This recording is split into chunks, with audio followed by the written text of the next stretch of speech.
Chapter 5 The Rock Tower. That night we made our camp at the base of the cliffs. The high tower of rock was near us, and on top of it was one high tree. The pterodactyl that I shot was on that tree, said Professor Challenger. Professor Summerlee, for the first time, seemed to believe Professor Challenger. But, continued Professor Challenger, we still have a big problem. How can we get to the plateau? There must be a way up, because Maple White arrived there. During my last expedition, I explored to the east. Well, said Lord John, we should explore to the west. The next day we walked west, and we arrived at Maple White's old camp. There we found an indication left by Maple White. It pointed west. Soon we came to an area of bamboo under the cliffs. In the middle of this I saw something white. We cut away some of the bamboos and discovered a skull and then a skeleton. The skeleton had clothes and boots. It was obviously a European. Who is this? Asked Lord John. Every bone in his body is broken. I know who he is, said Professor Challenger. It's James Clother, Maple White's friend. Maple White didn't come here alone. It's also clear, said Lord John, that he fell from the top of the cliffs, or somebody pushed him. We were all silent. Did someone throw him?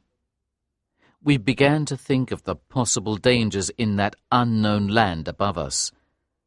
We continued walking until we saw an arrow marked on the rocks of the cliffs. Maple White again, said Professor Challenger. We continued for another 5 miles and came to an opening in the cliffs. There was another arrow pointing higher up. We followed this arrow and came to a cave. There was another arrow there. Lord John had an electric torch, and we entered the cave. But the cave was blocked by large rocks. This was the way Maple White arrived at the top. But now we could not use it. The next day we walked 22 miles around the base of the cliffs and made camp again. Lord John shot a large animal called an agouti for our dinner. We gave half to the Indians, and we cooked half of it over a fire. That night there was no moon, and it was very dark. Then something incredible happened. Suddenly we heard the sound of gigantic wings from above. Then, for a second, in the light of the fire, we saw a long neck, 2 red eyes, and a beak with teeth. Then this creature flew away with our dinner. It was a pterodactyl. We were all shocked, and Summerlee was the first to speak. Professor Challenger, he said very seriously, I must apologize. I was wrong. The next day we continued to walk around the cliffs. However, we didn't find a way up to the top. Then, after 5 days, we arrived at our first camp again. When we went to bed, we were very depressed. The next morning, Professor Challenger was very happy.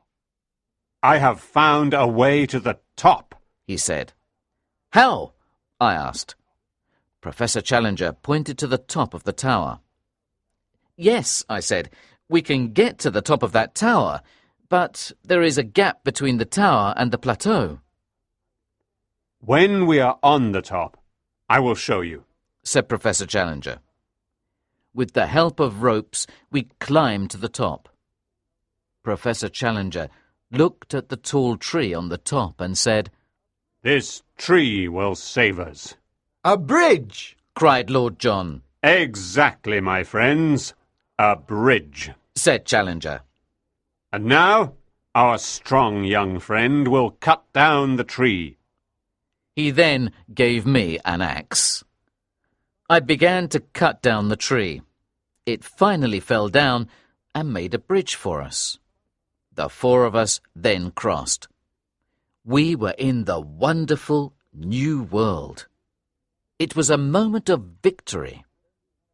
We walked forward a little bit, and then we heard a loud noise. We returned to the edge of the cliff. Our bridge was gone. Then we saw Gomez on the other side. I pushed the tree down. He shouted. You can never get down now. You'll die up there. I am Lopez's brother, the man Lord John shot 5 years ago. Now I can die happy. Gomez began to go down the tower, but Lord John shot him. We were certainly trapped. We called Zambo, and with the ropes we pulled up some food. The next morning we made our camp. Then we began our exploration of the plateau, which we called Maple White Land. Lord John walked in front. After we walked for a couple of minutes, he stopped. Look at this, He said. These are the tracks of the biggest bird in the world. Not a bird. Said Professor Challenger. What then? Asked Lord John. A dinosaur. Professor Challenger answered. We continued walking and came to an opening in the forest. There in front of us were 5 of the most incredible creatures in the world, 2 adults and 3 young ones. They had skin like a reptile. They looked like gigantic kangaroos. Lord John held his gun. The 2 professors were excited and happy. Unconsciously, they held each other's hand and watched like 2 young children. What will they say in England about this? Professor Summerlee asked. I know exactly what they will say. Professor Challenger replied. They'll say that we are frauds. And if we take photographs? They'll say that they are fakes. Said Challenger. And if we bring back a dinosaur? Said Summerlee. Well, then, perhaps, they'll believe us. Said Challenger. Iguanodons, Said Summerlee. You can find their fossil footprints all over the south of England. They lived there millions of years ago, but conditions changed. Here, conditions haven't changed and these animals have lived. We continued walking. Finally, we came to a very large hole. At the bottom of this hole was a small area of water. Around this water were the pterodactyls' nests.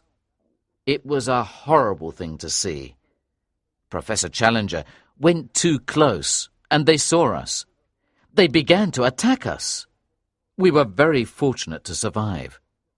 That night, in our camp, Lord John came to talk to me. Malone, He said, do you remember the place where those pterodactyls were? very clearly. It was a kind of volcanic hole. Yes, exactly. It had a blue colour. Yes. But why? Oh, nothing, He answered, and walked away.